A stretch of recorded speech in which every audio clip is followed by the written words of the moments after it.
Apa hukum KB bagi ibu-ibu yang tidak ingin punya anak karena takut tak bisa membiayai pendidikan di tempat yang baik, pondok pesantren misalnya, atau takut tak bisa mendidiknya menjadi anak yang soleh-solehah yang nantinya malah akan menyeretnya ke neraka, atau karena suami sifatnya cuek, menjadi penjudi online, narkoba, sehingga istri malas memiliki, menambah, tak mau punya anak. Ini bertanya apa curhat? Sudah cukup membesarkan anak yang ada sehingga dengan KB sampai menopause. Bagaimana hukumnya Pak Ustaz? Tazawwajul walud al-wadud. Nikahilah perempuan yang subur, yang banyak anak dan penyayang. Itu artinya disuruh cari istri yang subur supaya banyak anak. Kalian yang belum nikah, yang udah tak usah senyum-senyum lagi. Yang belum nikah, kalian cari perempuan yang subur. Dari mana kita tahu dia subur? Mana boleh dites duluan. Makanya waktu kenalan tanya, "Dek, mak kau berapa anaknya?" "Mak aku anaknya 12 bang." "Gua banget nih." Gitu. Cari perempuan yang subur. Kenapa? "Inni mukatsirum bikumul umam." Aku, kata Nabi, Nabi yang paling bangga pada hari kiamat karena umatku paling banyak. Saya doakan bapak-bapak punya anak 12 semua. Amin. Kenapa takut kalian? Dulu dikatakan orang Indonesia tak boleh banyak punya anak, cukup 2 saja. Waktu zaman saya sekolah dulu aliyah, saya taman aliyah 96. Waktu itu sedang heboh-hebohnya BKKBN, program cukup 2 anak. Ada duit limper, ingat duit limper, 5 perak, gambarnya ibu, anak 2 sama bapak. Apa katanya? Tak boleh punya anak.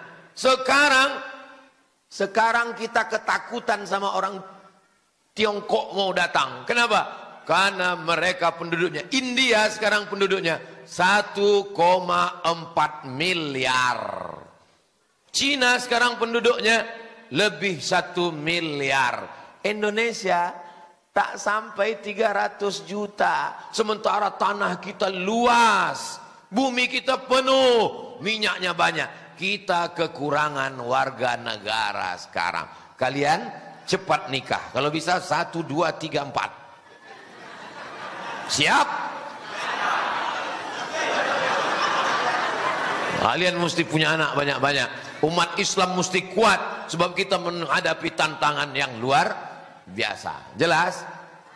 Adapun hukum KB terbagi 2. Yang pertama, tanzimun nasal, mengatur kelahiran. 3 tahun, 3 tahun, 3 tahun. Yang kedua, tahdidun nasal, membatasi kelahiran. KB 2 jenis. Yang tahdid, misalnya laki-laki vasektomi, dipotong kabel itu, akhirnya dia tak bisa lagi. Senapan angin itu meletus, cuman senapan itu hidup, cuman tak berpeluru dia lagi. Nah, vasektomi hukumnya haram. Kenapa? Karena dia memutus keturunan. Tak boleh dalam Islam memutus keturunan. Kalau perempuan yang putus tak punya anak lagi, itu namanya steril. Kalau perempuan sudah di steril, dia tak punya anak lagi. Haram hukumnya steril. Kecuali 1, perempuan yang melahirkan anak melalui sesar. 1, 2, 3. Kata dokter tak boleh lagi ibu, karena ibu udah sesar. Kalau ibu melahirkan lagi, perut ibu terbuka tak tertutup-tutup lagi. Pilihannya 2, antara mati atau steril. Maka boleh steril dalam keadaan darurat tingkat tinggi. Atau dia kena penyakit diabetes akut, gulanya tinggi. Kata dokter, ibu tak boleh hamil, karena kalau ibu hamil gula ibu makin naik, pas melahirkan ibu bisa mati. Ditanya suaminya, "Pak, gimana ibu ini kalau mati?" "Ya nggak apa-apa," kata suaminya. Ibu tak boleh hamil, karena kalau ibu hamil nanti mati. Mimdate mata ya bawati. Tak boleh. Vasektomi laki-laki haram tanpa sebab. Perempuan kalau dia steril tak boleh tanpa sebab. Yang boleh itu adalah tanzimun nasal, pengaturan. 3 tahun, 3 tahun, 3 tahun. Tapi alat-alatnya itu ada yang memudaratkan.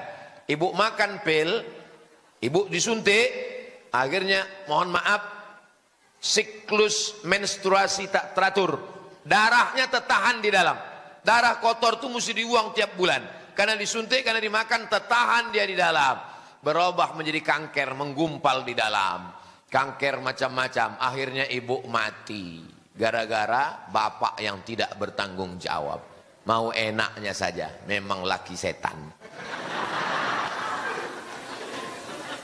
Jelas?